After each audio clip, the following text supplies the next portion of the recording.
अस्सलाम वालेकुम, नमस्ते, सत श्री अकाल। मैं हूं सनाम जो और आज की वीडियो में हम बात करने जा रहे हैं सेकंड मैरिज पर। नाजरीन, इंडिया की जानिब से यूनिफॉर्म सिविल कोड लॉ जो है वो मुतारिफ करवाया जा रहा है, जिसका मतलब ये है, जिसमें बताया ये जा रहा है कि एक ही कानून सबके लिए होगा। लेकिन हिंदुस्तान में रहने वाली जो मुस्लिम कम्युनिटी है वो इस लॉ की जो है मुखालफत कर रही है, क्योंकि इस्लाम में, शरीयत में 4 शादियां जायज़ हैं। एक मर्द जो है, एक मुस्लिम मर्द, वो 4 बीवियां एक साथ रख सकता है। लेकिन हम बात करें अगर हिंदू धर्म की, हिंदू मज़हब की, तो जो मैं इसके बारे में जानती हूँ, जो मैंने मूवीज़ में, ड्रामाज़ में देखा और जितना मैं इंडिया का कल्चर जानती हूँ, उसमें यही बताया गया, यही दिखाया गया है कि एक जो शादी है वो 7 जन्मों तक रहती है और वो जो 7 फेरे होते हैं वो 7 जन्मों के वादे होते हैं। तो इस वक़्त इंडिया से हमारे साथ 2 नौजवान मौजूद हैं, आकाश, जिनका ताल्लुक हिंदू कम्युनिटी से है, और मुबारिक जो कि मिस्टर खान हैं, इनका ताल्लुक मुस्लिम कम्युनिटी से है। तो इस लॉ के ऊपर इन 2 नौजवानों की क्या राय है, आइए जानते हैं। नमस्ते आकाश, कैसे हैं आप? बढ़िया हूँ मैम, आप बताइए। मैं भी ठीक, अल्हम्दुलिल्लाह। मिस्टर खान, आप कैसे हैं? बस बहुत बढ़िया। आप बताओ। मैं भी ठीक। कैसा गुजर रहा है आपका रमजान हिंदुस्तान में? बहुत अच्छा, बहुत अच्छा। आकाश, क्या कहेंगे आप इस लॉ के हवाले से जो इंडियन सरकार की जानिब से मुतारिफ करवाया जा रहा है? क्या आपको लगता है कि दूसरी, तीसरी, चौथी शादी होनी चाहिए?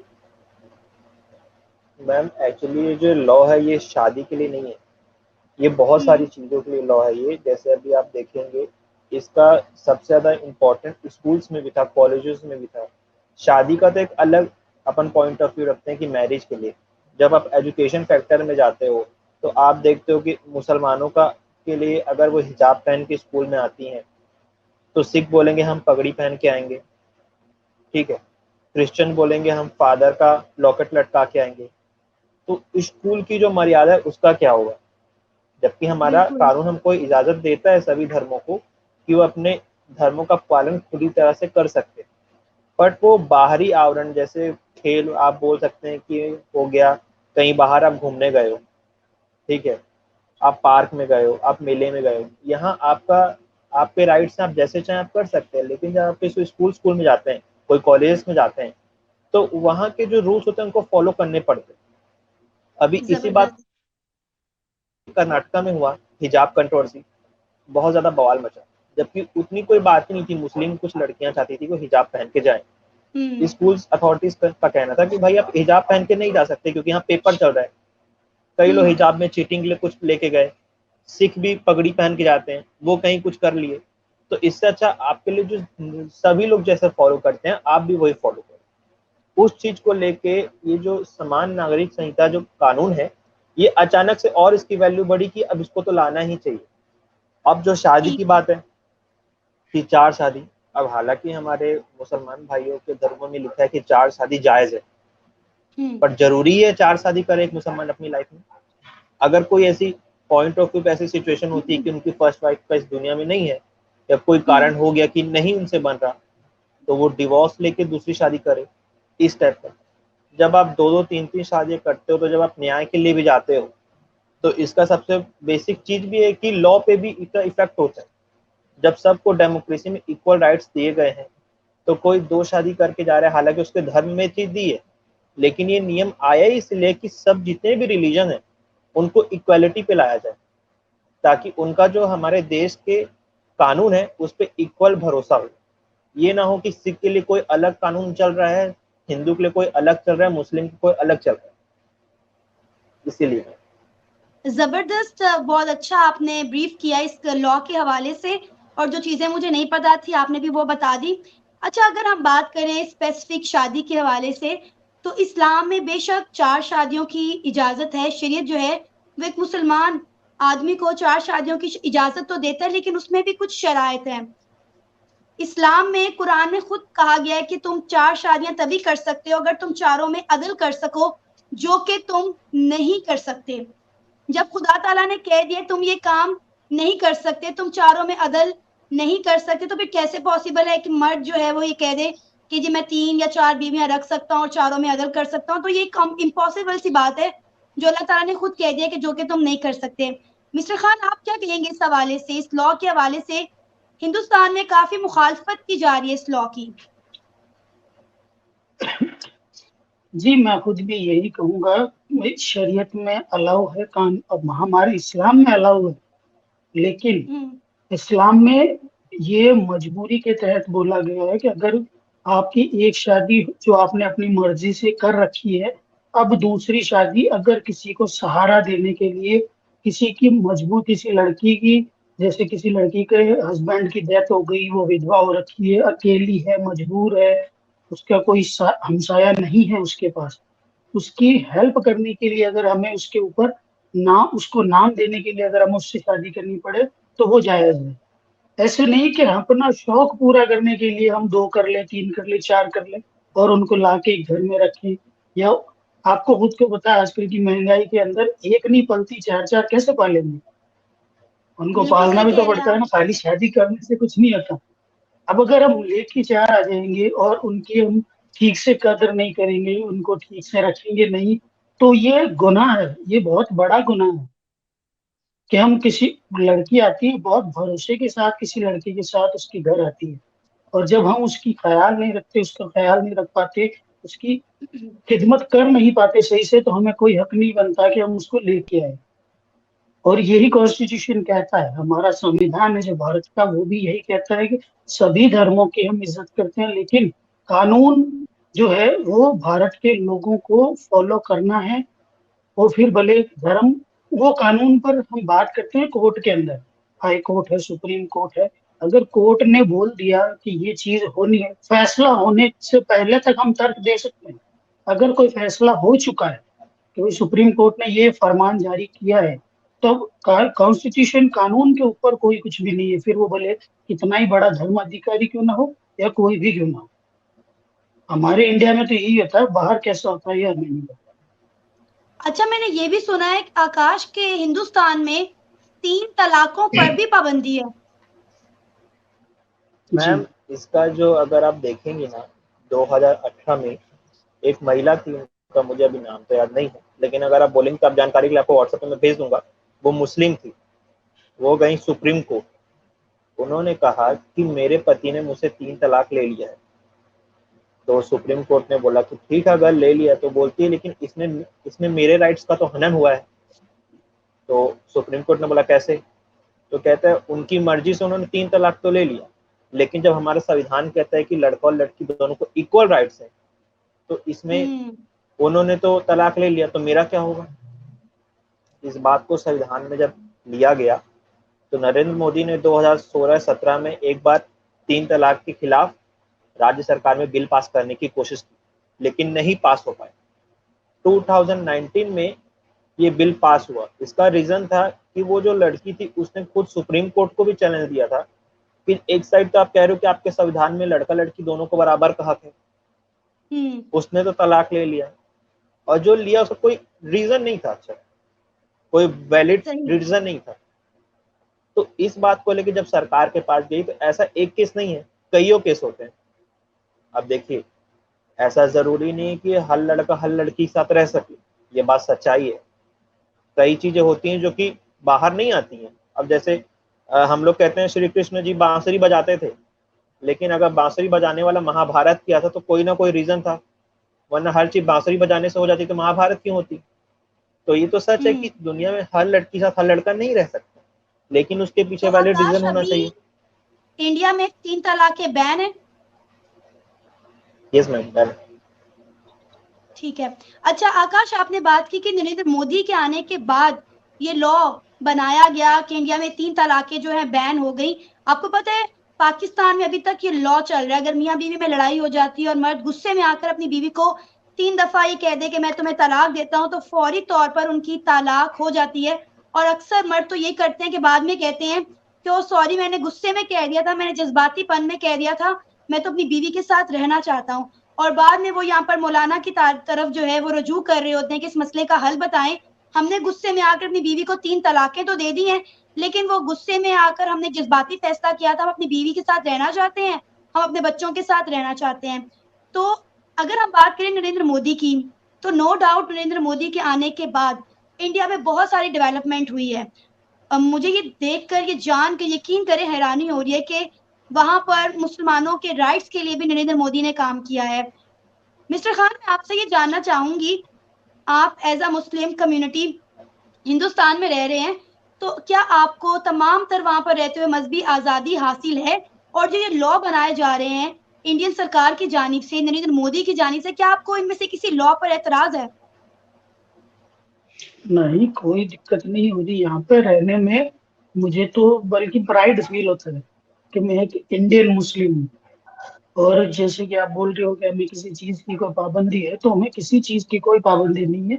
वैसे कि अभी रोजा खुलने का टाइम होगा, जब मैं आपको वीडियो बना के भेजूंगा ऊपर की छत की, आपको इतनी क्लियर आवाज सुनाई देगी ना अजान की। आसपास की सभी मस्जिदों की इतनी शांति होती है अजान के टाइम पे कि कोई जानबूझकर भी कुछ नहीं बजाता कि अजान हो रही है। भले वो हिंदू हो, भले वो मुसलमान हो, भले कोई भी हो, सबको पता है यहाँ पे कि भाई हाँ, इस्लाम में इस टाइम पे नमाज होती है, इस टाइम पे हमें साउंड नहीं करनी। तो सभी अपनी अपनी जगह सभी हर चीज फॉलो करते हैं। हाँ, वो माशाल्लाह। कभी कभार है कि छोटी मोटी आपस में जी, लड़ाइयाँ होती है, वो हर घर में होती है। देखिए, वो डेफिनेटली। इंडिया में होती है, वो पैसा पाकिस्तान में भी होती है, वो अमेरिका में भी होती है, हर जगह होती है, वो कोई दिक्कत नहीं है। छोटी मोटी लड़ाइयाँ, वो घर की लड़ाइयाँ होती है, वो चलती रहती है। वो बच्चे हैं, हम आपस में बच्चे हैं, तो एक दूसरे से लड़ते झगड़ते रहते हैं, फिर अगले दिन वापस साथ में ही खेलते घूमते फिरते हैं।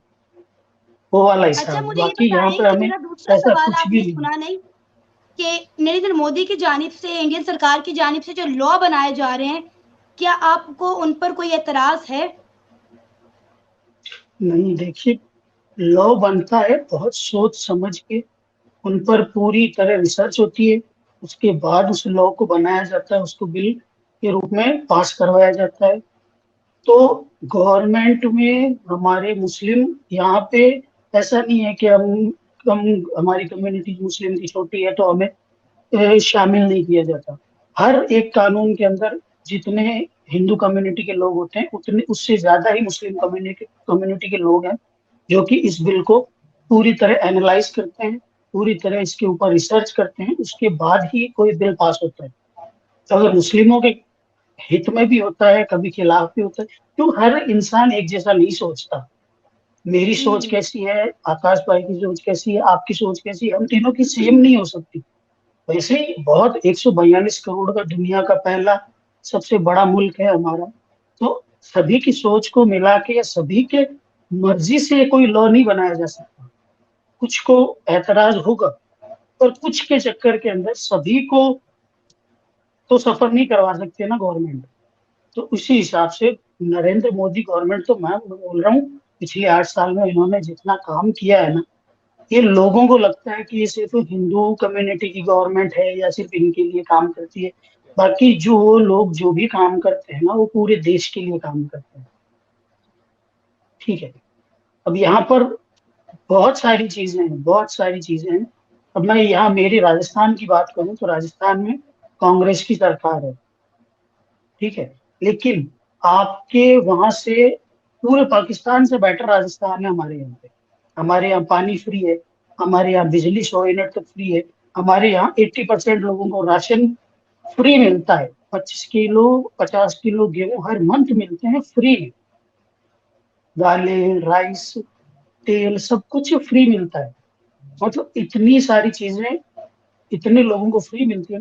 मुझे खुद को देखिए, मेरा अब ख्याल मैं है आप फ्री ग्रेजुएट हूँ। फूड स्कीम की बात कर रहे हैं, जो नरेंद्र मोदी ने ऑलमोस्ट, मेरा ख्याल है, कोविड के दौर में अनाउंस की थी, जिसका बजट बाद में बढ़ा दिया गया था कि 80 करोड़ घरों को जो है फ्री राशन देना।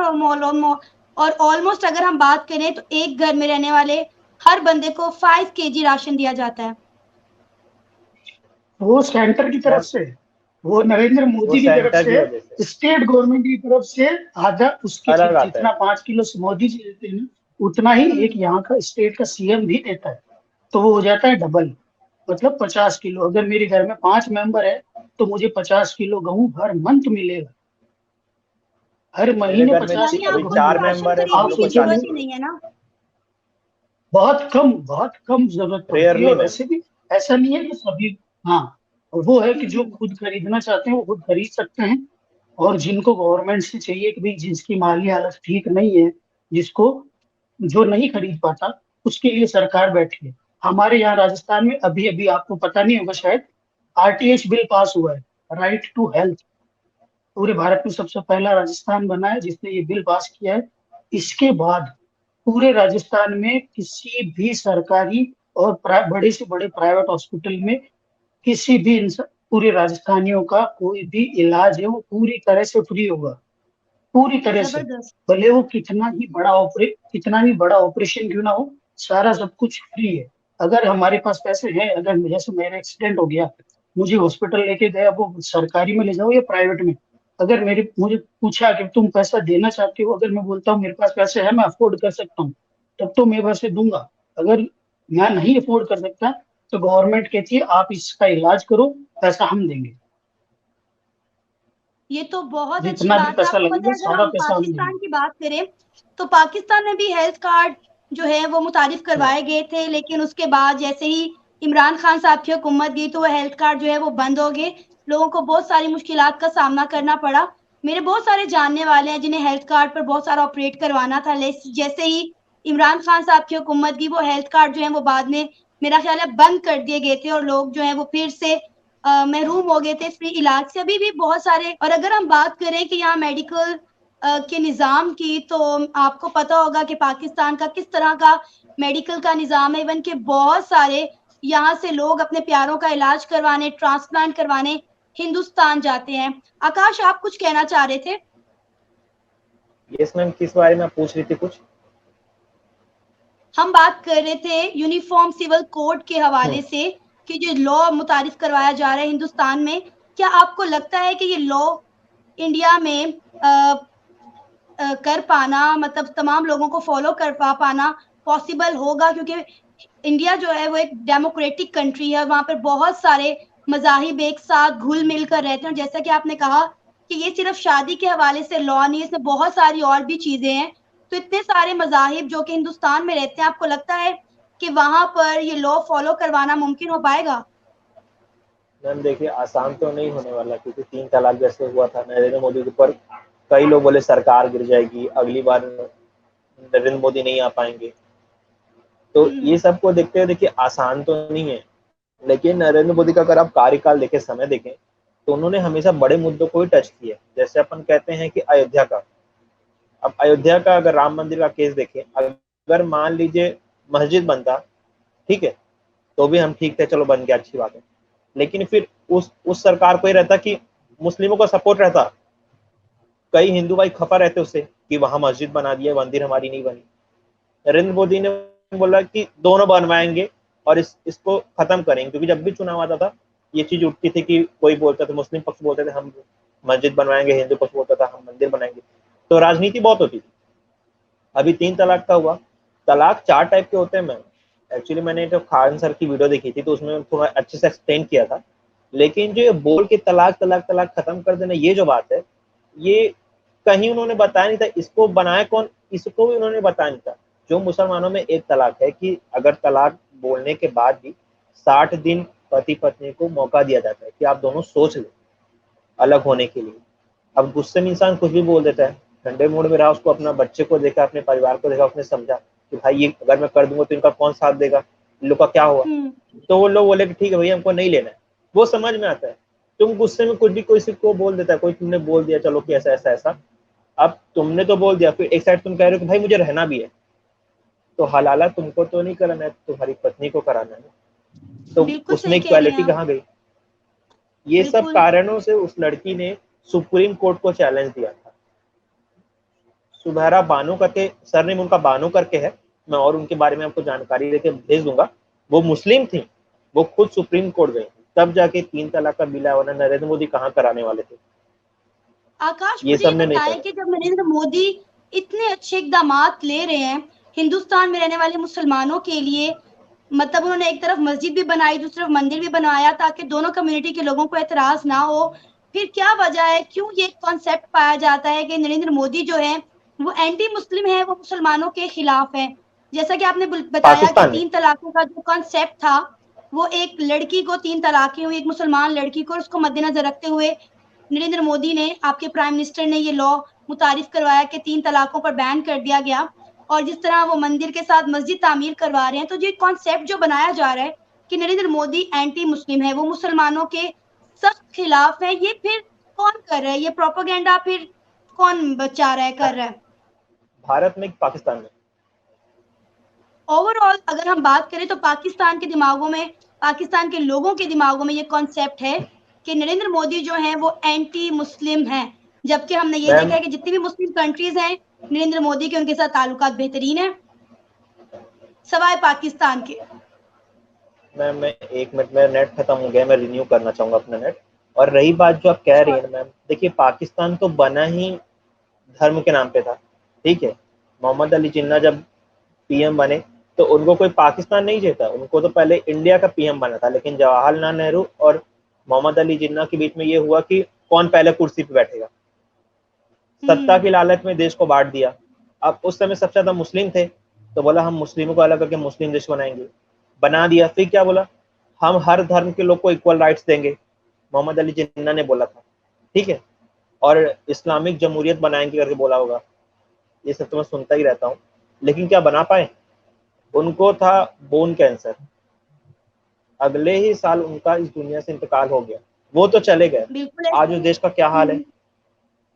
अगर ये राजनीति नहीं की गई होती, अलग नहीं किया गया था, तो आज जितना महंगाई यहाँ पर उतना वहां पर भी होता, ठीक है। इक्वल राइट्स होते। जब हम 25 करोड़ मुसलमानों को अपने देश में पाल ले रहे हैं, अच्छे से रख ले रहे हैं, तो आप लोग कितने थे? बहुत ज्यादा 17-18 करोड़ या 20-22 करोड़ हो गए, ज्यादा नहीं होंगे। तो कोई दिक्कत नहीं था, लेकिन बांट दिया गया। अब जब धर्म के नाम पे देश बन ही गया है, तो जिससे अलग उससे बेहतर तो बताना पड़ेगा। अगर पाकिस्तान ये बोलेगा कि हम भारत से बेहतर नहीं है, तो पाकिस्तान की जनता ही भारत, पाकिस्तान के पीएम को जूता मारेगी कि भाई अगर तू भारत से अच्छा नहीं था तो तू अलग क्यों हुआ? तो नहीं भाई, भारत जो था वो मुसलमानी विरोधी काम करता था, मुसलमानों के खिलाफ था, मुसलमानों को मारा जाता था, मस्जिद में जाने नहीं दिया जाता था, मस्जिद तोड़ा जाता था, नमाज पढ़ने नहीं दी जाती थी, आरएसएस सरेआम गुंडागर्दी करती थी। ये सब बातें होती हैं।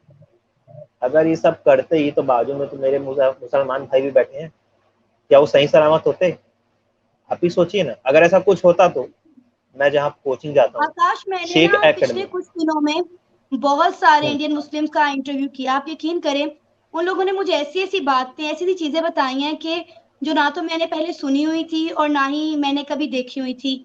आप यकीन करें, रमजान का महीना चल रहा है, मैंने लोगों को मसाजिद की तरफ जाते हुए देखा है, वहां पर बड़े आराम सुकून से नमाज पढ़ते हुए देखा है। जबकि पाकिस्तान में ये बताया जाता है कि हिंदुस्तान में मसाजिद में आप लाउड स्पीकर अजान नहीं दे सकते, आपको वहां आसानी से नमाज पढ़ने की जो है वो सहूलत दस्तयाब नहीं है। मैंने आज भी एक इंडियन मुस्लिम का इंटरव्यू किया, तो वो बाकायदा तौर पर मस्जिद में गए और उन्हें दिखाया कि वहां पर लोग जो है कितने आराम से बाजुमात नमाज अदा कर रहे हैं। तो मैं चाहूंगी कि वो लोग जिनके ख्यालात मैम नेगेटिव हैं इंडियन मुस्लिम को लेकर, वो चेंज होने चाहिए। अब वक्त आ गया कि हमें अपने आप को तब्दील करना होगा। मैं अभी जहाँ रहता हूँ वहां से 3 से 4-5 किलोमीटर दूर एक जामा मस्जिद है। आप अगर आप बोलेंगी तो मैं उसका आपको फोटो, भिलाई छत्तीसगढ़, ये मध्य प्रदेश में आता है। छत्तीसगढ़ में भी अभी भूपेश बघेल यहाँ के सीएम है, कांग्रेस की ही सरकार है। जो भाई के यहाँ जैसे राजस्थान में कांग्रेस की है, छत्तीसगढ़ में भी कांग्रेस की ही सरकार है। भूपेश बघेल यहाँ के सीएम है। यहाँ पर एक जामा मस्जिद है, बहुत बड़ी मस्जिद है, छोटी मोटी मस्जिद नहीं है। इतना समझ लीजिए जितना आपके पाकिस्तान में बड़ी मस्जिद है उससे बड़ी ही होगी। रोज माशाल्लाह अजान होती माशाल्लाह। है। मैं आपको फोटो भी भेज दूंगा उसकी। मैं जहाँ से पढ़ा हूँ शेख एकेडमी करके था, तो शेख से ही पता चल रहा है वो मुस्लिम थे। उन्हीं के यहाँ मैंने अपना 12th स्टैंडर्ड कंप्लीट किया। मेरे आधे ज्यादा दोस्त मुसलमान है। एक का नाम अब्दुल हादी है, एक का नाम अताउर रहमान है, एक का नाम समीना खान है, एक का नाम समा प्रवीण है। तो मुझे तो नाम याद है, मेरे पास अभी उनका नंबर भी है। तो मैम ये जो ऐसे बात बताई जाती है ना, ये यही है कि अगर नहीं बताएंगे तो आपकी जनता को क्या चुरन देंगे कि भाई अलग क्यों हुए? बताना तो जरूरी है ना कि बुरा था। अभी यही मुसलमान, आपके देश के मुसलमान कहते हैं कि बहुत ही जुल्म हो रहा है। भारत में रहने वाला मुसलमान की बात याद रखिए, कोई भी कंट्री में जाएगा, ठीक है, कभी उसको पासपोर्ट को दिखाने के बाद ना उसको रोका नहीं जा सकता, ठीक है। जी बिल्कुल, मेरे सऊदी लास्ट अरब, इंटरव्यू में बताया गया था एक इंडियन मुस्लिम की जानिब से कि आप किसी आउट ऑफ कंट्री में जाने वाले पाकिस्तानी मुस्लिम का पासपोर्ट एक तरफ रख लें और एक तरफ इंडियन मुस्लिम का पासपोर्ट रख लें, आपको बिल्कुल। पाकिस्तानी पासपोर्ट रखने वाला मुस्लिम आखिरी लाइन में मिलेगा, जबकि इंडियन पासपोर्ट रखने वाला जो इंडियन मुस्लिम है वो फौरी तौर पर क्लियर करके वहां से निकल जाता है। थैंक यू सो मच आकाश बिल्कुल, एंड बिल्कुल। मिस्टर खान कि आपने अपना कीमती वक्त हमें दिया, और उम्मीद है जी ये मैम। प्रोग्राम देखने के बाद बहुत सारे लोगों की जो राय है वो तब्दील हुई होगी। उम्मीद है आपको आज का हमारा ये प्रोग्राम पसंद आया होगा। अगर आप भी अपनी कोई राय का इजहार करना चाहते हैं तो नीचे दिए गए कमेंट सेक्शन में कर सकते हैं। इसी के साथ हमें इजाजत दीजिए। अल्लाह हाफिज। अल्लाह शुक्रिया मैम। हाफ़िज़।